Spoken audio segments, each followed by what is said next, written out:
อันนี้คือตลาดเคลื่อนที่พี่น้องเนาะพ่อค้าชาวเวียดนามแม่ค้าชาวเวียดพ่อเนี่ยอายุจักปีแล้วพ่อเนี่ยอายุจักปีแล้วเดี๋ยวนี้ได้บ่80กลัวกลัวบ่ไปหาเดือนใดเพิ่นเก็บเดือน3นี่ก็หมดแล้วบ่โอ้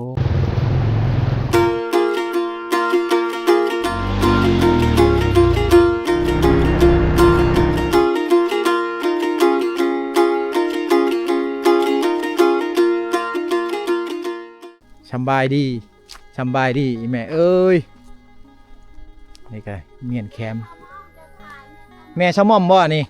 โอ้แม่ยูทูบเบอร์ชะม่อมอันนี้คือแม่ชะม่อมเด้อพี่น้องแม่ชะม่อมเพิ่นกำลังเก็บแคมลูกสาวเจ้าบ่อยู่บ่แม่ไกลโอ้ลูกสาวไปบ้านกะแลงพุ่นโอ้ไปถ่ายคลิปเนาะลูกสาวเนาะลูกสาวเพิ่นนี่ก็ถ่ายคลิปคือกันเฮ็ดยูทูบเบอร์เป็นยูทูบเบอร์อยู่ในเขตชนบทชนเผ่าบลูนี่แหละพี่น้องเนาะก็คือช่องชาวม่อมเนาะชาวม่อมชาแนลเอาฝากไปติดตามเพิ่นเด้อพี่น้องเนาะฝากไปติดตามเพิ่นได้ชาวม่อมเป็นภาษาไทยนะพี่น้องอันนี้ก็คือแม่ชะม่อมแม่ชะม่อมนี่เราก็เก็บแคมคือกันแล้วก็เฮ็ดฟอยขายคือกันเนาะแม่เนาะแม่ก็เป็นเนาะฟอยเนาะเป็นคือกันสูบกอกไปพร้อมเสริมกำลัง การสูบกอกการสูบยาอยู่ทางเขตนี้เป็นแป้งนัวเป็นยาเสริมกำลังเพิ่นการเฮ็ดแคมต่างๆนี่ก็คือการซื้อแป้งหนอแป้งนัวซื้อเกลือเอาไปขายเรียบร้อยแล้วแล้วก็ซื้อแป้งแดงแป้งนัวเนาะคนทุกยากก่อนจะได้เงินพี่น้องเอ้ยอยู่ในเขตชนบทนี่ก็บ่ได้ง่ายส่วนจะได้เงินกีบหนึ่งนะก็คือเห็นนี่แหละสภาพตัวจริงของคนในเขตชนบทลาวเฮาพี่น้องเพิ่นคือเห็นพี่น้องเอ้ยเนาะคนในเขตชนบทเฮาครับช่วงนี้ก็เก็บแคมมาขายบ้านนี่เป็นบ้านที่ว่าเพิ่นเอาแคมมาหลายที่สุดเลยเนาะเพราะว่าบ้านเพิ่นนี่เป็นหมู่บ้านที่ว่าเฮ็ดฟอยขายเฮ็ดไม้กวาดขายเนาะจะเป็นหมู่บ้านต้นแบบพี่น้องหรือว่าหมู่บ้านเกี่ยวกับเฮ็ดกับงานหัตถกรรมไม้ฟอยเนาะ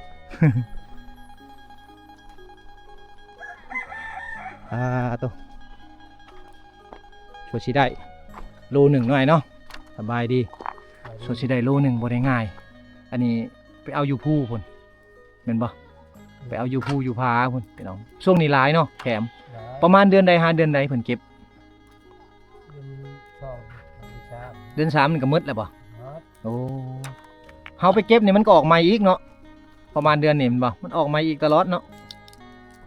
จนฮอดเดือน3พี่น้องเดือน3นี่แปลว่ามันค่อยแล้วเริ่มบ่อยากมีแล้ว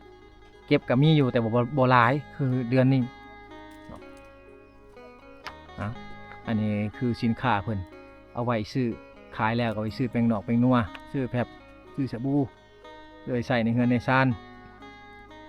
ก็จะได้เงินกีบหนึ่งนี่บ่ได้ง่ายย่างบักไก่2 5 3 4กิโลไปเอาแคมแบกแคมมาใส่กระสอบมาเนาะ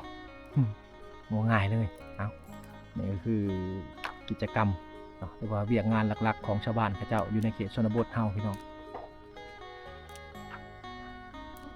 ได้เลยพี่น้องหมู่บ้านนี้อาจจะเป็นหมู่บ้านสุดท้ายที่ว่าบ่โนจะมาถ่ายแล้วก็สิกลับเดินทางกลับเมืองเฮือนเมืองซานบ่ได้บัดนี้เนาะโอ้ยตามเดินบ้านเดินเฮือนพุ่นนี่เต็มแต่แคมป์พี่น้องเอ้ยเนาะตากนี่ประมาณ3 แดดประมาณ3 มื้อพี่น้องตากประมาณ3 มื้อแล้วก็เอาไปขายบัดนี้เนาะ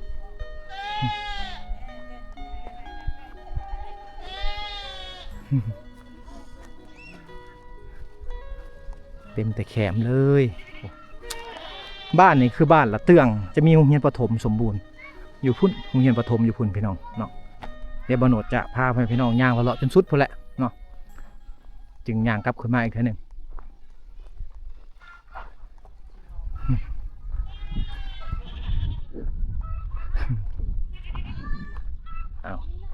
ซอยกันคนละแห้งสบายดีพูดนั้นเราอายแล้วเราขึ้นเฮือนแล้วซอยกันคนละแห้งเนาะซอยกันช่วงนี้ช่วงเก็บเกี่ยวได้พี่น้องเลยถ้าว่าบ่เก็บมาช่วงนี้ก็บ่ได้เงินเนาะไม่พอเนาะถ้าบ่เก็บยามนี่ก็บ่ได้เงินเลยเนาะต้องเร่งเก็บเอาแคมมาขายเนาะซอยเรือกันเป็นเงินเมื่อไหร่พี่น้องนอกจากขายกล้วยแล้วขายมันแล้ว มันจะมีแคมนี้แต่เดือน1 หาเดือน3เท่านั้นที่ว่าเพิ่นจะเก็บแคมพี่น้องเนาะกายนั่นไปกะคอยและบ่มีแล้วบัดนี้เฮ็ดแนวใหม่เนาะ ไม่แล้วเนี่ยอย่าตายนะลูกใหม่ หาเงินอยู่ทุกมื้อเนาะ เออ นี่แหละวิธีหาเงินในเขตชนบทพี่น้องเอ้ยก็สิประมาณนี้เนาะถึงว่า เฮ้ย บ่ได้ไปขายให้แห้งเฮ็ดให้เฮ็ดสวน หรือว่าไปขายแห้งให้ผู้ค้าต่างๆพี่น้องแต่ว่าเพิ่นก็ยังมีเวียกงานอยู่ในเฮือนในชานเฮ็ดเนาะบางคนก็เลือกไปขายแห้งอยู่สวนยางสวนไม้วิกเนาะพอเนาะแต่ว่าบางคนก็เลือกที่ว่าจะเฮ็ดเวียกตามเฮือนตามชานแบบนี้ก็พอได้เก็บได้อยู่ได้กินอยู่พี่น้องเนาะไปแต่ละมื้อพอได้ซื้อแป้งบักเผ็ดแป้งนัวได้ เป็นนัวพ่อเนี่ยอายุจักปีแล้วพ่อเนี่ยอายุจักปีแล้วเดี๋ยวนี้โดย เอาลืมมา ลืมอายุแล้วได้บ่80 ไอ้กลัว กลัวบ่โอ้ตานี่ยังเห็นหุ่งอยู่เนาะ ไม่ลง เนาะ แดดไปไม่ได้นึง เออบ่เห็นหุ่งปานใด เห็นธรรมดา เห็นธรรมดา อยู่ อายุนี่80ปลายแล้วเกือบ90แล้วเพิ่นนี่ถือว่าเพิ่นนี่ยังแข็งแรงอยู่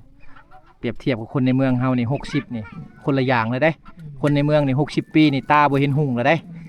ไปไสก็ยากแล้วเป็นพยาธิแล้ว แต่ว่าเพิ่นนี่แข็งแรงย้อนว่าหมู่บ้านเพิ่นบ่ได้กินสารพิษคือบ้านเฮาพี่น้องเนาะอาหารในเมืองกับอาหารชนบทต่างกันได้อาหารในเมืองนี่เป็นอาหารสารพิษส่วนหลายเนาะจะใส่สารพิษตลอดกันบอกกันบูดต่างๆ แต่ว่าของเพิ่นนี่จะกินเป็นเครื่องป่าของดงต่างๆพี่น้องเนาะเฮ็ดให้อายุยืนแล้วก็สุขภาพทางนี้แข็งแรงเนาะสายตาเพิ่นนี่ยังดีอยู่เลยไปเอานี่แหละก็คือวิถีชีวิตยามเที่ยงๆของคนในบ้านผัวเมียลูกหลานต่างๆก็ช่วยเหลือกันลูกชายเพิ่นอันนี้แม่เพิ่นแม่นบ่ไอ้บ่ อันนี้อีแม่อันนี้อีแม่นี่อายุจักปีแล้วบ่จื้อ บ่จื้อคือกันเฮือนนี่อยู่กันจักคนเนาะเฮือนเจ้านี่ ในเพื่อนพ่อ โอ้นี่เฮือนพ่อ ในเพื่อน เฮือนลูกอยู่ใกล้ๆกันนี่โอ้เอาอันนี้เฮือนพ่อเพิ่นอันนี้เฮือนผัวเพิ่นอันนี้เฮือนลูกเพิ่นอยู่ใกล้ๆกัน แต่ว่าเป็นเฮือนแบบอันนั้นแล้วพี่น้องเนาะยังบ่ทันได้เฮ็ดเป็นเฮือนใหม่นํเขาคือแหละบางคนมีเศรษฐกิจครอบครัวดีเขาก็เฮ็ดเฮือนใหม่บางคนบ่มีก็อยู่แบบชีไปก่อนพี่น้องเอ้ยเนาะอันนี้เป็นความเป็นจริงเลยอยู่ในเขตชนบทลาวเฮา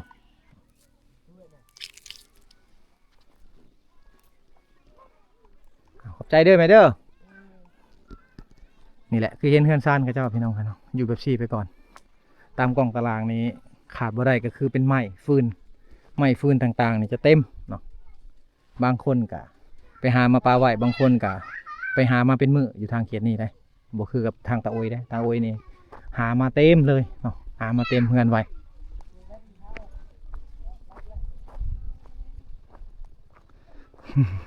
สำบายดีสำบายดีโอ้ยซอยแห้งกันเนาะลูกๆหลานๆเปล่าเลยขนมยายหมดแล้ว มาบ่ฮอดบ้านเจ้าช้ำมาสุหนาเด้อสุหนาเจ้าขนมมายายอยู่บ้าน มาสุนี่บ่ได้ยายช้ำบ่พอกันเลยเด็กน้อยหลายในเขตชนบทยอมรับว่าครอบครัวหนึ่งเด็กน้อยดี3-5-4 คนเนาะได้ลูก อากาศหนาวๆนี่ได้เอาลูกหลาย อันนั้นอีแม่เนาะแม่จ้ะเนาะเพิ่นบอกเป็นคนไปเก็บแขมหรือว่าไปนำกัน บ่แม่อยู่เฮือน แม่อยู่เงินเจ้าไปเก็บ โดย ผู้ชายภาคส่วนนี้คือว่าแข็งขันนะขยันถ้าบ่เก็บช่วงนี้ก็แปลว่าบ่ได้เงินอะไรต้องหมันไปเก็บแล้วมื้ออื่นนี่ก็ไปอีกเนาะไปเถอะหนึ่งได้จักโลไปเก็บแขมนี่ประมาณจักโลจักกะ ได้10โลไข่เด็บ โอ้ประมาณ10 โลนบ่โลละ8ก็ได้80,000 7,000เนาะ 7,000 70เนาะถ้าว่าขายต่างแห่งเด้ 20,000 20,000แล้วโอ้10 โลก็200,000พี่น้องเอ้ยแต่ว่าเฮามาต่างแห่งน้ำหนักมันก็ลดลงเนาะน้ำหนักมันก็บ่ได้หลายได้แต่เฮามาต่างแห่งนะเอานี่แหละลูกๆหลานๆนี่นั่งเต็มอยู่นี่ก็แม่นหมดเลยนี่เด็กน้อยในชนบทนี่ยอมรับว่าเขาดุเขามันยามหาก็คือหาเงินเด้นี่ยามเล่นก็คือลิ้นเนาะเสียดายแต่เอาบ่าวบ่มีขนมมายายมาชุนาเด้อ มาสุนาสิเข้ามาบ้านจุเจ้าก่อนมาย่ายขนมสู่จุเจ้ากินก่อนมาสุนาบ่โนดมาแน่นอนพี่น้องเนาะสุดนี้นี่ยายแถวบ้านนอกมืดบ่พอกันซ้ำมาสุนามายายบ้านนี้ก่อนบัดนี้เด็กน้อยในชนบทนี่เวลาเฮาเว้าเนี่ยเขาเจ้าจื้อได้เฮ็ดตามคำเว้าอลีถ้ามาก็ต้องมายายกับเจ้าอลีพี่น้องเอ้ยเนาะโอ้โตตากเต็มเลยพี่น้องเนาะเต็มหน้าบ้านเพิ่นเลยอันนี้เพิ่นก็เฮ็ดฟอยคือกันสบายดีไอ้สบายดีโอ้ของอีพ่อเลยเนาะมองง่ายเลย อันนี้เฮือนเจ้าเลยเนาะเพิ่นจะไปเอาคือกันนี่มัดเป็นแบบซี่เลยเอาไปขายตากแห้งไว้เนาะรถขนส่งเพิ่นอยู่ทางเขตนี่จะเป็นแบบนี้อันนี้คือรถขนส่งแก่กล้วยแก่มันแก่แคมก็ใส่รถอันนี้ในการลากแก่ต่างๆแคมเพิ่นนี่ตากเรียนสับลาบเลยตากงามได้พี่น้องเอ้ยเนาะเอามันไผ่มาก่ายเห็ดลาวตากดีๆเลยโอ้โตรถพุ่มพวงอันนี้คือตลาดเคลื่อนที่พี่น้องพอค้าชาวเวียดนามแม่ค้าชาวเวียดนามเพิ่นมาหลอกขาย เป็นรถพุ่มพวงเครื่องทั้งหมดนี่แม่นเครื่องมาแต่เวียดนามทั้งหมดเลยเพิ่นเอามาขายตามเขตชนบทเนาะสินค้าเพิ่นเป็นตลาดเคลื่อนที่เด้อพี่น้องเนาะถึงว่าจะอยู่ในเขตไหนเลึกๆสำใดแต่ว่าก็ยังมีตลาดแบบซี่ด้วยว่ามีห้านค้าแบบซี่ขายตามเฮือนตามซานเพิ่นเนาะโอ้มีครบเนาะมีขนมมีเป็นขนมแบบซี่กระทอกอันนี้กระเทียมอันนี้มีกระเทียมอีเมภาษาทางเจ้าห้องยังภาษาบรูนี่ นั่นคือผักแต่ผักเทียมแต่ ผักเทียมคือกันบ่ห้องคือเฮาเนาะผักเทียมเนาะอันนี้ขายโลเท่าไหร่อันนี้โล50อันนี้ซื้อน้ำแต่10,000เพิ่นสิใบเลยไปผู้เบิ่งพี่น้องไปคนเดียวเลยเนาะบ่มีผัวก็บ่ได้ไปนำอีกบ่เข้าใจแล้วตะนัง ผัวอยู่เฮือน ผัวอยู่เฮือนเมียเลาะขายนี่คือผู้หญิงได้พี่น้องครับเลยค่าขีน เที่ยวสบาย ถอยหลังบ่ได้เลยเนาะเครื่องนัก พอใครอ่ะพอจะซื้อ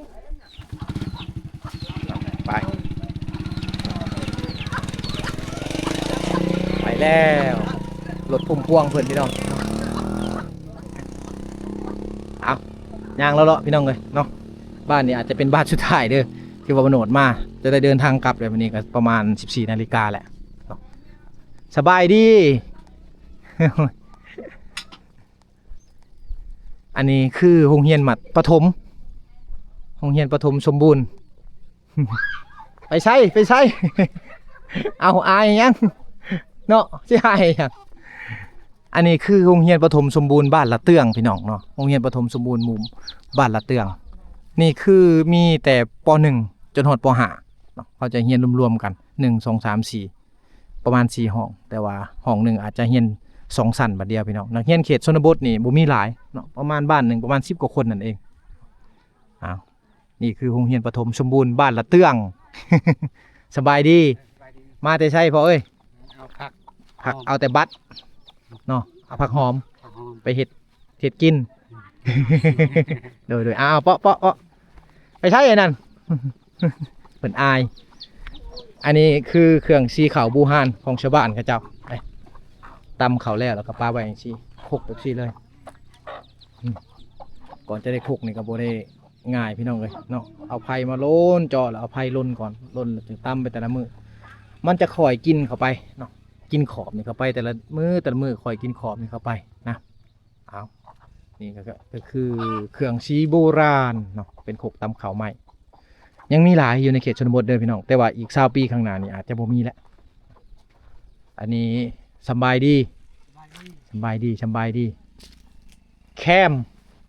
เก็บแคมเนาะพากันไปหาเงินตามฤดูกาลแบบนี้เลยเนาะ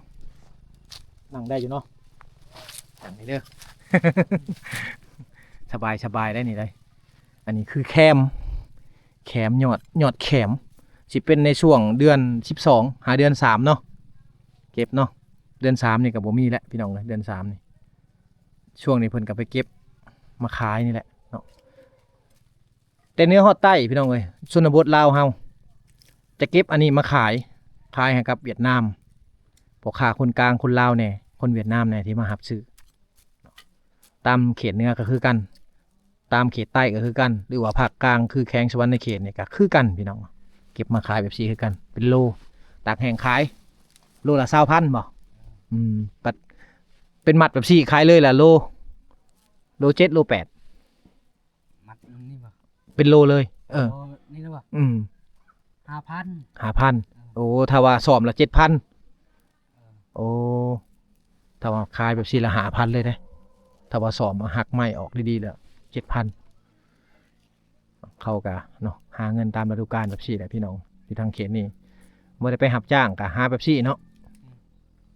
รายหับเขาเจ้าก็จับเท่านี้หามาแล้วมื้อนี้หามาเมียนแบบซี่ปึ๊บเรียบร้อยกะมื้ออื่นก็ไปหาอีกเห็นบ่ไกลบ่เยิงบ่ บ่ไกลวันใดแล้ว มันหลายเนาะ บ่ได้ลายปะ บ่หลายบ่คนไปหาหลายเลยเนาะมันบ่จักมีนั่นบ่ เราบ่เข้าใจภาษาลาวเข้าใจแต่บางคำเด้ออันนี้บ่ติลาวพี่น้องอันนั้นน้องสาวน้องสาวอันนี้ชื่อหยังน้องสาวนี่ นางใต้ น้องไต้สาวใต้น้องใต้บ่ห้องสาวได้นี่อายุจักปีแหละเรานี่ได้บ่10กว่าบ่ ว่ามัน 12 13ยังบ่ทันได้เป็นสาวห้องน้องไต้เนาะน้องไต้ก็เป็นน้องเพิ่นนี่แหละที่ว่าเฮ็ดนำซอยกันไปหานำกันนี่บ่ขี่รถจักรไปจอดอยู่ป่าแล้วก็ขึ้นไปเอาโอ้เอาอยู่ให้ชุเจ้ากระปลูกน้ำติบ่ได้ปลูกป่ะ บ่ได้ปลูก โอ้ไอ้คิดว่าคืออยู่แถวพะบังพะบังเขาปลูกเป็นสวนเลยอยู่บ้านทาพิงน่ะเขาปลูกเป็นสวนบากใหญ่ๆเท่าไรเฮกตาร์เลยบ้านทาพิงพี่น้องเขาจะปลูกเวลาเขาไปเห็นบ้านลับแลบ้านลึกลับนี่ตามเส้นทางไปเนี่ยเขาจะเห็นอันยอดอันนี้แหละเต็มเดี๋ยวนี้เขาเก็บแล้วเดี๋ยวนี้นะเขาเก็บแล้วพี่น้องเลยเนาะ EP นี้บ่าวโหนดกับพาพ่อแม่พี่น้องมาที่บ้านละเตื้องนี่ขึ้นกับเมืองเซปูนแขวงสวรรณเขตเป็นหมู่บ้านน้อยๆบ้านชนเผ่าบรูเฮาเนาะตามเขตนี้ช่วงนี้เขาเจ้าจะเก็บยอดแขมแบบซี่มาขายเนาะให้กับลูกค้าชาวเวียดนามที่เรากิจกรรมก็บ่มีหยังหลายเด้อช่วงนี้เขาจะเร่งเก็บตัวนี้แหละเพราะว่า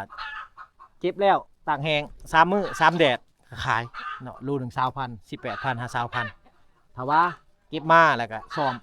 แล้วก็ขายเป็นดิบโลละ 7,000 กีบพี่น้องเนาะถ้าตกเป็นเงินไทยขายดิบนี่ประมาณ10 บาท11 บาทถ้าว่าเป็นเงินกีบเป็นเงินไทยตัวตากแห้งพี่น้องเนาะถ้าว่าขายแบบแห้งเป็นเงินไทยนี่จะถูกอยู่ 10,000 ต่อ 7 บาท 20,000 14 บาทพี่น้องประมาณนี้เนาะ 20,000 นี่14 บาทประมาณ14 บาทต่อกิโลนึงเนาะ14 บาทต่อกิโลนึงไม่แล้ว14 บาทต่อกิโลนึงพี่น้องเนาะที่ว่าเขาขายออกไปได้ อันนี้คือสินค้าประจำฤดูกาลเท่านั้นหาแต่เดือน1หาเดือน3ของทุกๆปีเฮาจะเห็นชาวบ้านเขาไปเก็บมาขายเนาะ